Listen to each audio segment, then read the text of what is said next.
Philadelphia was never an environment that permitted moments of peace and happiness for long. Mere minutes after finding some strength in Glimmerlight and Brimstone Blitz, the workers were to march to the front of the mall under heavy Griffin guard for relocation into a series of caged wagons. Trudging out, my back reminding me that whip injuries cared not for positive thoughts, I found the process of embarkment aggressive and intimidating. Slaves were being shoved by slavers from all sides, keeping them disoriented and stumbling as they filtered through the heavy gate of the mall into the thick smog of the outside world in the city.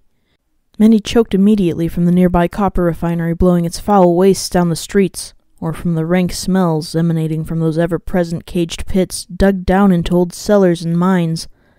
I saw the master's cronies hurling slaves into each of the half-dozen wagons, raiders or not, with enough force to rattle them off to the far side. Those baleful gas masks gazed upon us, from above on rope and scrap bridges running between gaps on neighboring buildings, weapons ready to mercilessly cut down any pony who trotted out of line. Whimpering, I stuck close to Glimmerlight as best I could, while the thick mass of rank slaves and disgusting raiders crowded about us before being split towards their transports.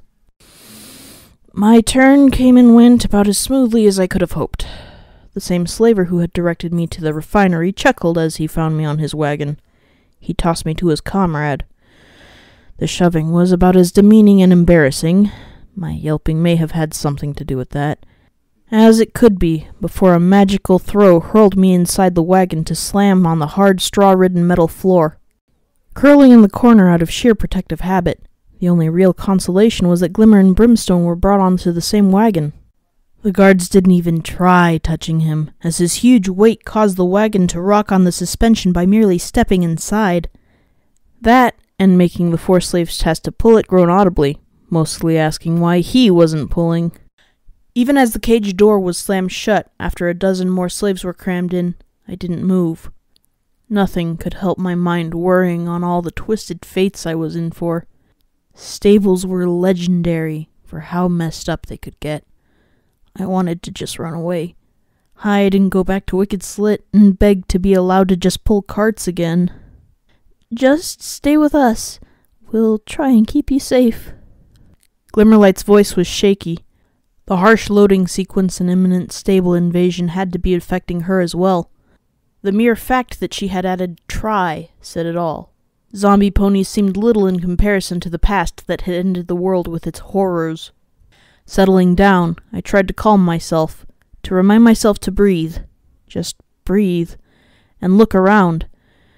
To not think of being in the cage, but rather look around the world, at all the ponies and buildings that I was used to in Philadelphia. Instead, I saw the master moving away from the armory wagon that carried the weapons to stand at the gateway to the mall. Seeing me looking, that grin began to crawl across his face, while his head followed me on our departure. His eyes were fixed to mine the entire time, before he raised a hoof to actually wave, mockingly. His voice rang out, just loud enough for only myself to hear it. How did he know what volume to use? "Enjoy the history of how ponies like me came to rule your world, number 7.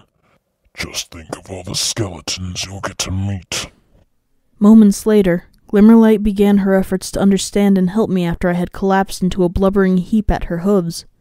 Perhaps, if I had been watching, I might have felt something as we passed through the main gates and outside of the hell I had been trapped in, but I was too busy trying to quell thoughts of dark voids looking to pull me underground into the past's madness. That was something about traveling with some pony who, for some reason, wanted to be nice to me. Horrible events that made me scared seemed further away when around her. With reassurances and a nice hug, I felt better. That alone was something new, as was the land outside. It had been a long time. The walls of Philadelphia and the hellish industry were all that I had encountered for months. To witness the wastes one more time, I had expected to feel a sense of escape, perhaps even begin to realize the concept of freedom. Instead, I found it haunting. In all directions around Philadelphia were either more concrete ruins, rolling fields of broken soil, or low hills leading to larger, snow-tipped mountains in the distance. One in particular spired above the others, its tip past the clouds. The air was clearer out here, but not by much. Huge billows of smoke drifted over the wall in various places, driven by the lazy wind to suffocate anything outside of the pit itself. Even the wasteland itself seemed to darken as it got closer to Red Eye's empire. Our column was being pulled slowly under heavy guard toward the nearest set of hills. To the west, I thought. The wagons quickly proved to be incredibly foul, packed in with slaves as filthy as I myself from months in Philadelphia. Curling in the corner with Glimmerlight and Brimstone to one side, I could only feel like I was being contained in some sort of handy portable slave pit. That, and there was an annoying squeak from the right back wheel every few seconds, never in a regular pattern either, that was slowly driving me to want to beat myself unconscious to not listen to it anymore. On the upswing, however, my sickness had steadily relaxed out here. Already, I could feel my breathing becoming a little easier away from the industrial atmosphere. Out here, the ambient radiation was much lower than back home in Philadelphia. My heart stopped for a minute. I had just called Philadelphia home. Oh, goddesses! I immediately looked out and around, trying to find anything to take my attention away from how seriously messed up my head was getting from my time in there. I had been working for days to feel free and confident in myself. Why was I still thinking things like this? I had to take a long breath, try to quell the anger at myself. I'd learned that recently. It wasn't healthy. I had to just slow down my thinking. Around us trotted slavers and soldiers of Red Eye. Above, griffins drifted back and forth gracefully on the hot winds to watch the horizon. If I hadn't known better, I'd have said it was a military-grade convoy instead of a slave excursion. I followed one griffin as she spiraled down, whirling in the air before rounding off and gliding into the distance to perform a check on something. The others hovered in place with powerful flaps of their colossal wings. Watching me, Glimmerlight saw my eyes following the griffins. With a soft stroke of my fleece around where my wings were, she looked a little sad. "You want to join them?" Her voice was quiet, quickly learning she didn't need to speak up where every other filthy slave crammed in the wagon could hear. "The sky isn't mine to have. I've never been up there." "Doesn't stop you from wishing, if that's what you want, Murky." I sighed, looking over at her instead of the griffins. She hadn't been around me long enough to really get that while I had wings, and was a Pegasus with a natural love of open spaces, my place was forever on the ground, possibly beside a slaver. But no, that wasn't why I was watching. "No, I was just wondering why they're here. It's not like we can escape from these."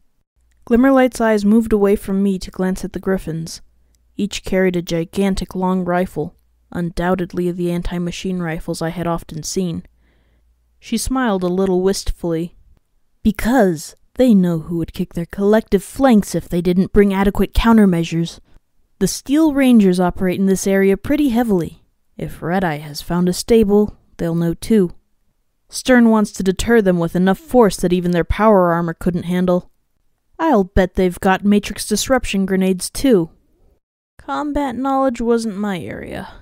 I instead turned back to the robes she had brought along with me to finish on the journey. There was just a couple of patches left to sew. "How do you know about the Steel Rangers, Glimmer? I thought they all stayed pretty secret, only to their own kind." Pulling the last thread tight, I smiled at my work. The big symbol on her robes was reattached proudly on her left side, bearing the icon of an apple surrounded by 3 gears. Azure magic coated over it as she slipped it on, lightly shoving enough room to get dressed from the slaves around us.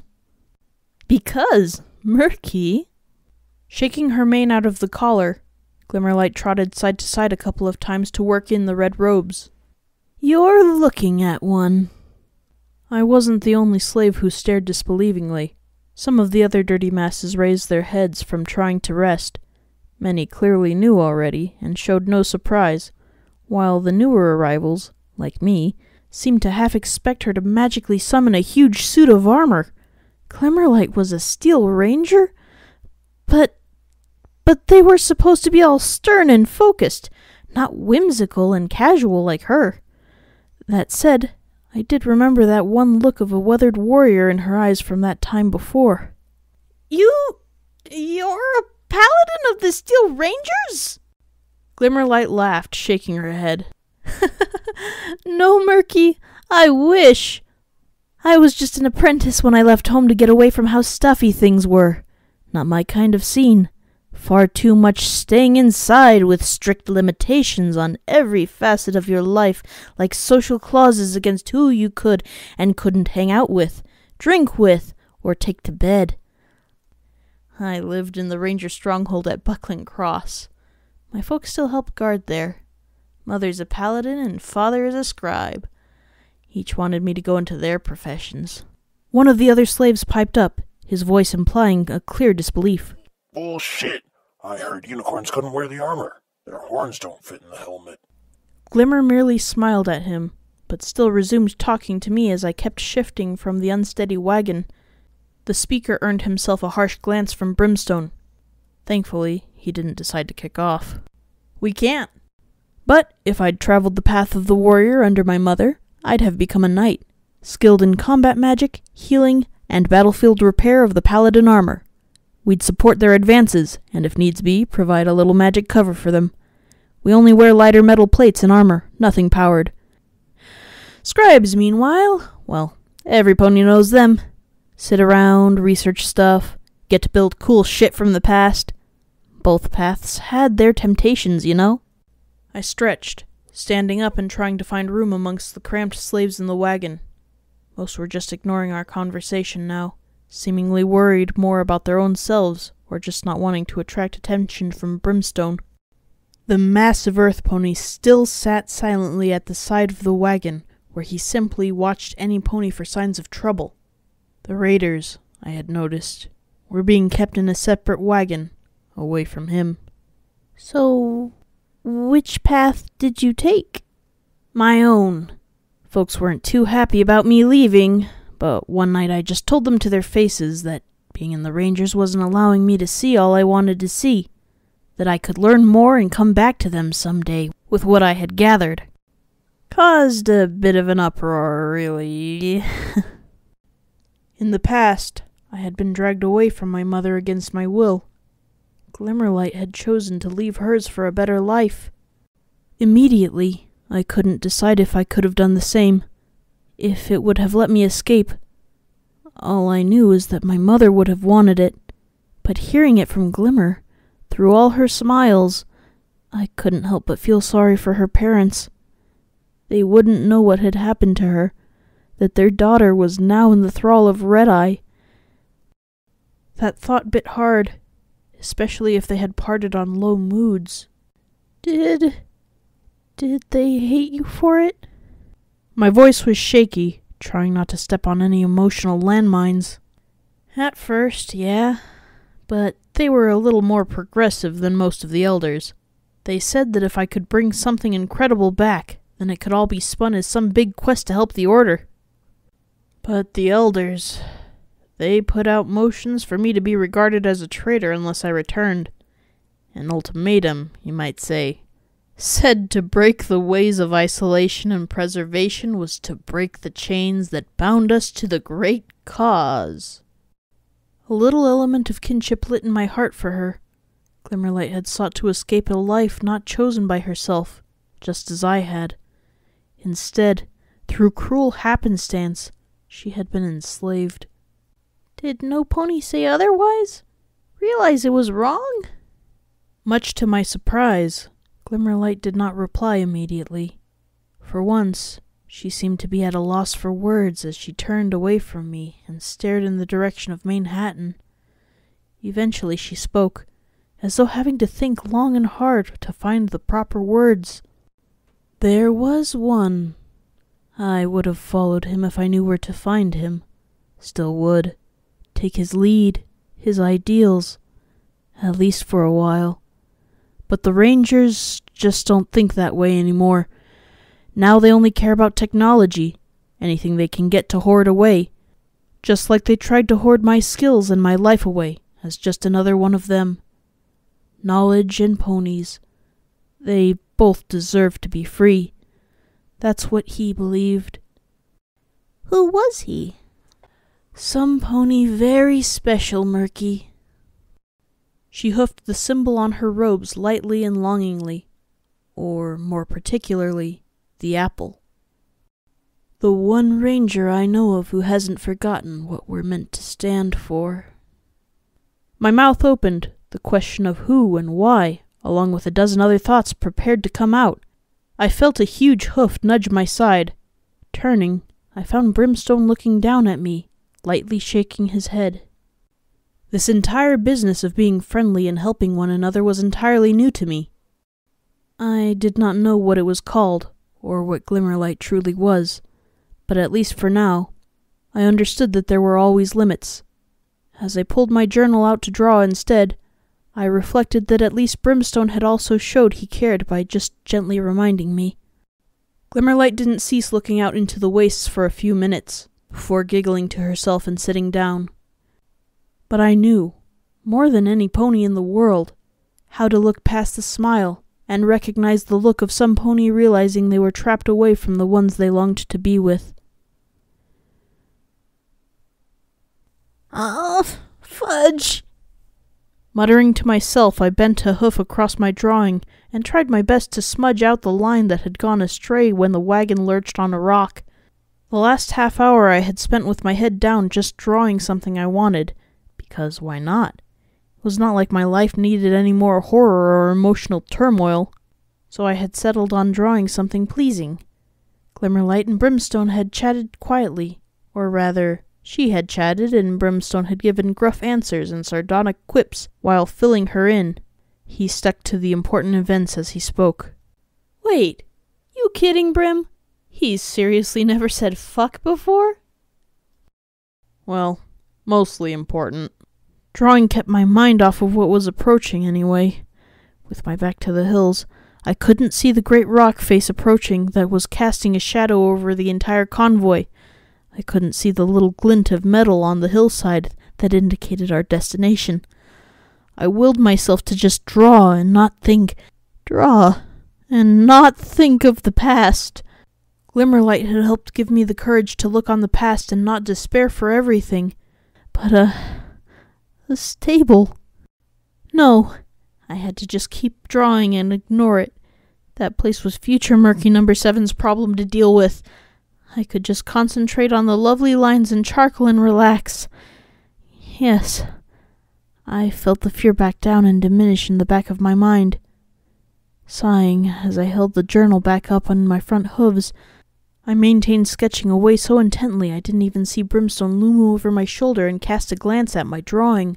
You know, Merc, you got a better look at Little Pip than I did. But I could have sworn she had more clothing than that. The charcoal spluttered from my mouth as I whipped the journal shut and held it against me before looking up, shaking my head. My voice rose in pitch, almost squeaking as I felt myself turn as red as Brimstone Blitz himself.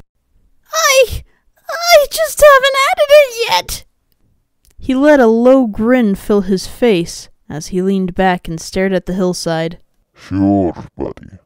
Sure. Glimmerlight's mad grin appeared from behind him as she raised and lowered her eyebrows. I guess I'll need to have a look at that journal sometime soon. I was already a small pony. Somehow, I managed to feel even smaller as I tried to turn away in embarrassment, but she only just smiled, as did Brimstone. What were they doing? They weren't insulting me or demeaning me, but still, they teased me. What was this sort of thing? Tucking my journal away safely, I reflected that there was a lot I didn't understand right now. Why were they even looking out for me anyway? Probably just so I could do some job for them soon. That was all any pony ever wanted from me, eventually. Despite trying hard, even my negative thoughts couldn't quite believe that about Glimmerlight. But my wandering mind wasn't giving me much opportunity to think longer, as the wagon ground to a halt and slavers began shouting for us to dismount and stay well away from them. Squeaking in terror, I finally allowed myself to turn and witness the reality of my situation. Uncovered from behind an old rockfall, I saw the giant shape. Burnished steel made up its entire construction beside a frayed control panel. A number I couldn't read was emblazoned on the front.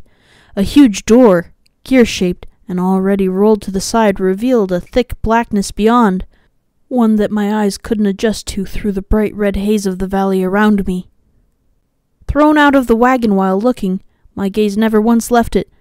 That gaping hole into the past, towering over me, I felt impossibly small in its presence, unthinkably unimportant to the passing of time around the events of the world-shattering past.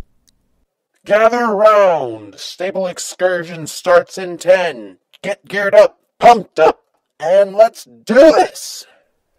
The raiders cheered. Glimmer and Brimstone glanced to the rest of the slaves and took deep breaths. Shouts for the armory wagon to get its contents spilled, and chants of raiding and looting began. The entire excursion, slaver and slave alike, began to thrive with excitement at another chance to earn their freedom, if only by a small amount. But I just continued to sit alone and stare into the void that had terrified me all my life.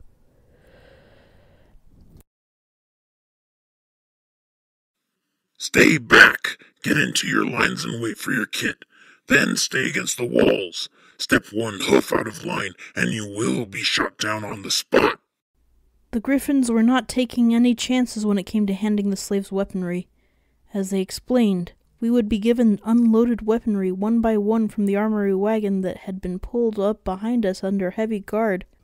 The slavers would then depart about half a mile to a nearby ruined farmhouse, leaving boxes of ammunition at the door to the stable.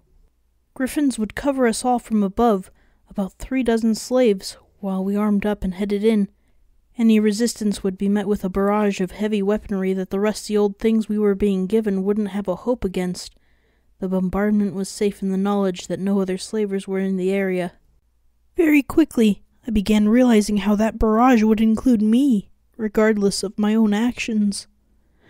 I spent a brief time as we waited staring out into the wastes. For once there were no walls. No smog clogged my lungs, and I couldn't feel my lung disease thingy at all. My lungs were resting easier on the cleaner air, to the point that I almost felt dizzy to take a deep breath. The distances were incredible. I could see further than the next industrial street. So why didn't I feel free here?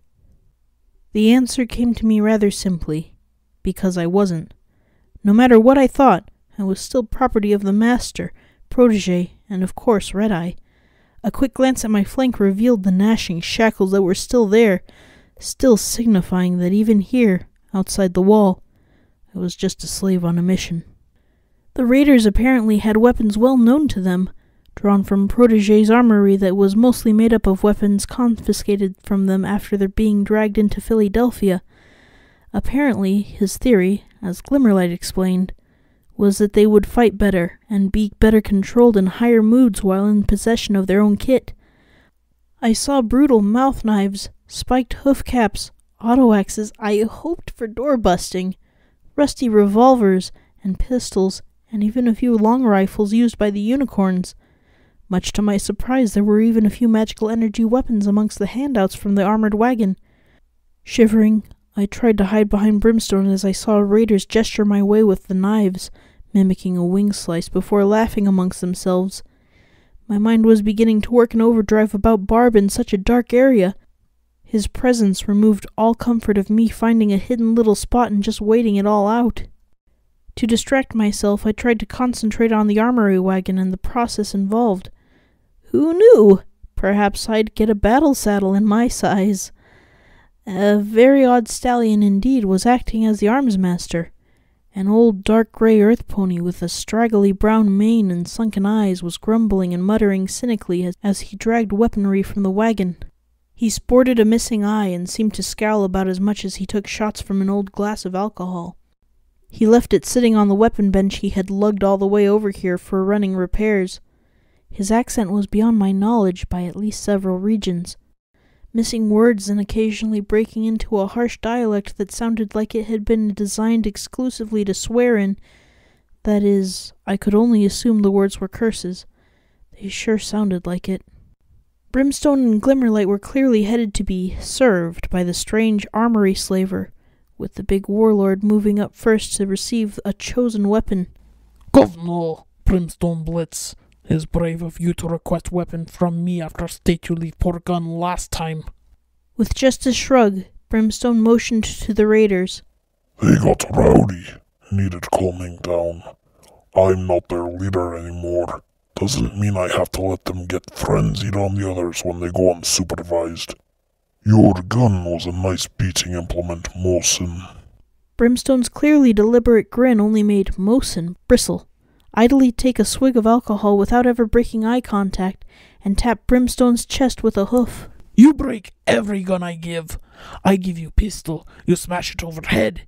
I give you rifle, you step on barrel. Never did need a gun to do my work. Can't aim the things anyway. Nipple hooey, back home would be ashamed to admit such a thing. Here, I will give you last chance only. After that you are on fucking own. This is Southern Grade Assault Rifle with only minimal moving parts and big thick ironwork receiver. Is unbreakable. Once I beat Hellhound overhead for half hour with it. Still fired after stupid Husos bit my hoof. I could believe it looking at that mangled appendage bound up with rough prosthetic wood on his front left leg. Brimstone took the rusty rifle in his mouth and tested the sights before muttering his own muffled curse to himself and hooking it over his side within easy reach. He grinned at me out of sight of Mosin as he wandered off from the armorer. Unbreakable. Interesting challenge. I've wanted a reliable club for a while. You break gun, then you are worst gun handler in Equestria. Next! Glimmerlight was next up behind him. Seeing her, Mosin's mood did not improve. And you, big red one brings guns back broken. That I can fix. You do things to them. Never come back the same way, and often lose way I calibrate them. You get nothing fancy this time. Hold bolt action for you.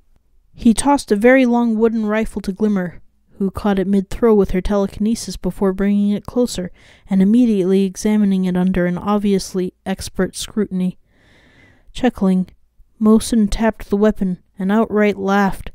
Think you'll steal components and I not notice. Nothing worthwhile removable on gun this time. You use, you bring back. She seemed to ignore him before her eyebrows narrowed at the bolt loosely flopping back and forward under her magic. Her eyes glanced up with the anger of one who respects proper design. I could relate. Damn safety railings. This long rifle is not fit for use by any pony, not even a slave. You say I take things, but you don't even keep them fresh with components, you old bastard.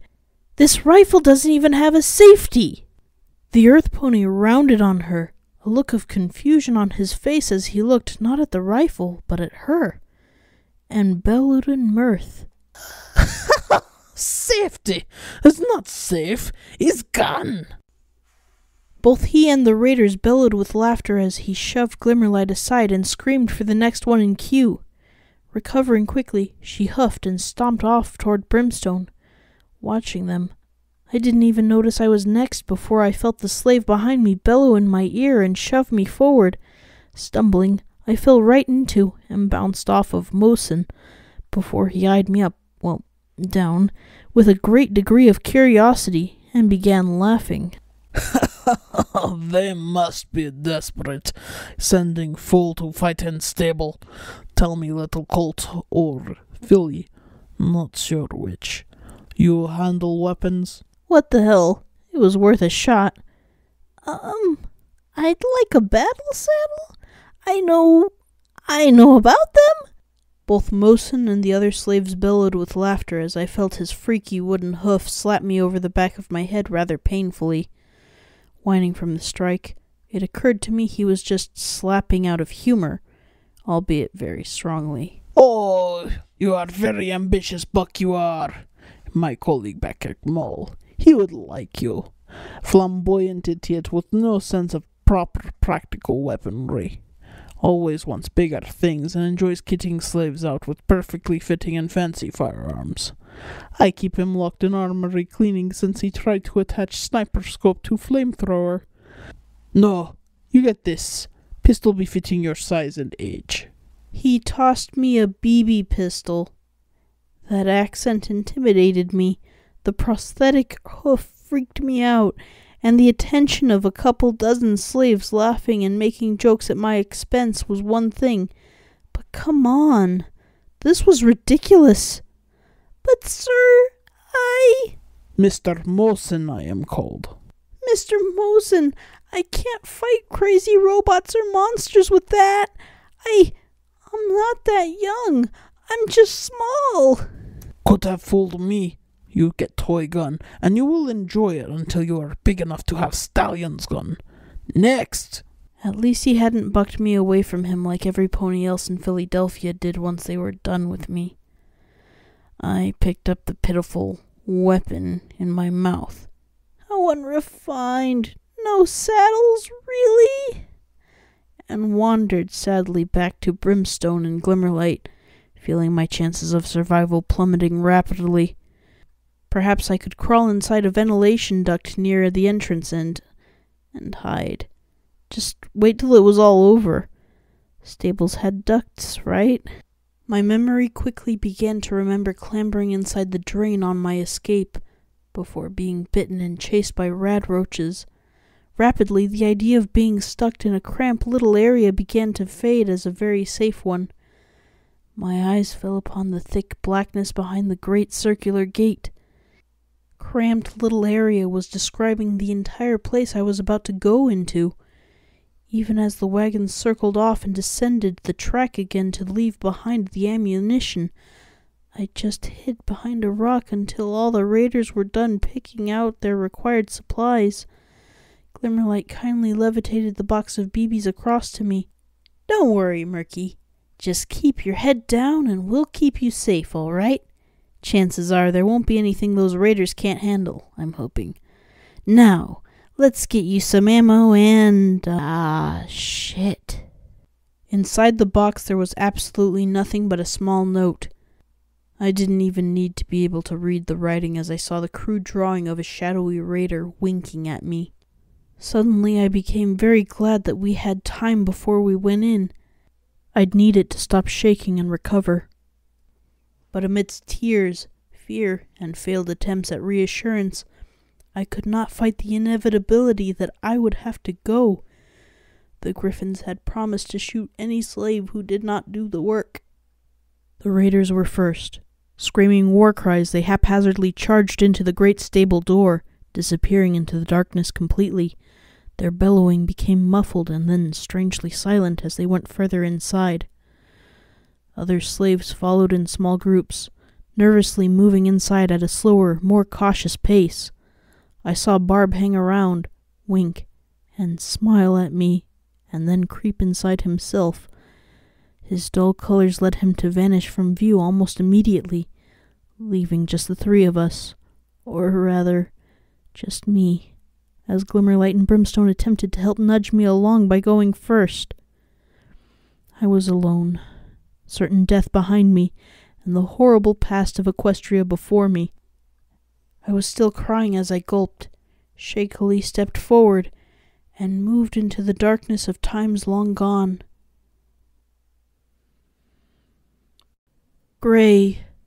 The first few seconds inside were nothing but a sudden shock of stark terror pounding throughout my body.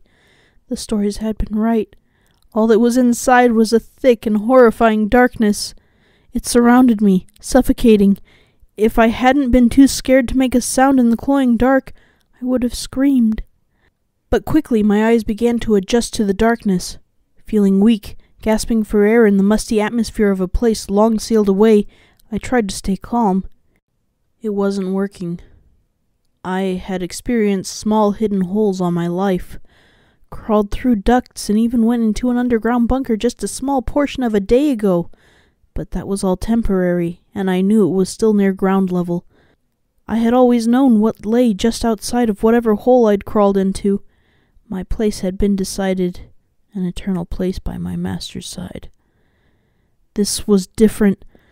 A warm air, the polar opposite to the wasteland I had left and in some way lived in all my life, set my coat to sweat beneath my thick fleece almost immediately.